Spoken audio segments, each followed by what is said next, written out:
It wasn't until a meteor shower in the sky transformed into countless giant arms gripping enormous swords that he suddenly realized his sister Nayuta truly was the prophesied demon child destined to destroy the world. Not only could she control tens of thousands of flying blades, but the fate of the entire world seemed to hang on her whims. What stunned everyone even more was that this being, capable of annihilating the world at any moment, would become as flustered as a child caught misbehaving only in front of her brother. Nayuta! 人が死んだらどうすんだ!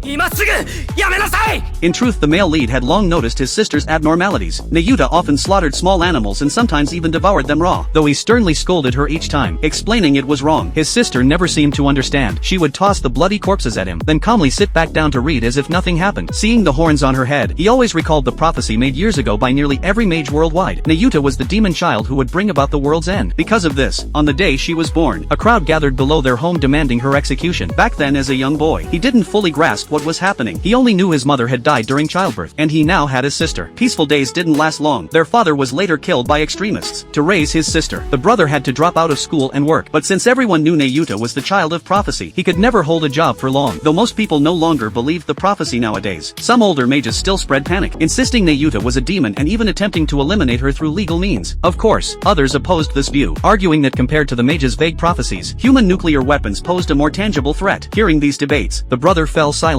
He vividly remembered his sister's strange behaviors since childhood, shredding rats, dismembering stray dogs, reading eerie books. Despite it all, his resolve to protect her never wavered. As Nayuta's only family, he knew he had to stay by her side, even if he sometimes felt afraid. One night, Nayuta sneaked out to a nearby farm and brutally slaughtered all the cattle, using magic to bring the corpses home. When her brother woke the next morning, he found the yard filled with cow carcasses and Nayuta standing beside them. To avoid conflict, he sent her inside and stayed to apologize to the farmer. Though the villagers understood his struggles and didn't demand compensation, they unanimously insisted he hand Nayuta over to the authorities, believing it was the only way to live safely. Witnessing this, Nayuta realized for the first time that she was causing trouble for her brother. To apologize, she stayed home all day, diligently practicing how to write human language, though writing was incredibly difficult for her. Remembering her brother's gentle teachings motivated her to persist. When she finally managed to scrawl the characters for "I'm sorry," she saw her brother return home covered in wounds. Nayuta froze, fatally guessing that the same people from earlier had hurt him. As her brother collapsed in exhaustion, memories of years of bullying flashed through her mind, and a new thought emerged. She must protect him. The next day, she went to the busiest intersection in town. As a crowd gathered, magical swords began materializing at her feet, and soon countless blades hovered in the air. Her brother, waking to the smell of decay, found a pig's head left by Nayuta and a note reading "Sorry, eat more." He then understood. She killed animals because she feared he might starve. Hearing commotion outside, he rushed out and was stunned by the scene. Even with military tanks on the scene, Nayuta showed no intention of stopping. Only when her brother scolded her did she burst into tears like a wrong child, and the magic dissolved. In that moment he realized his failure. He had never truly understood his sister's heart. Nayuta might be the child of prophecy, but she was just a girl in her teens. Her brother firmly believed that with proper guidance from him as her sibling, she would never become a demon. The fact that she hadn't harmed anyone that day was proof. She only wanted to scare people to protect him. A week later, the brother moved with Nayuta to an unfamiliar city to start anew. After days of effort, Nayuta had learned to write more characters and was gradually able to express herself through words.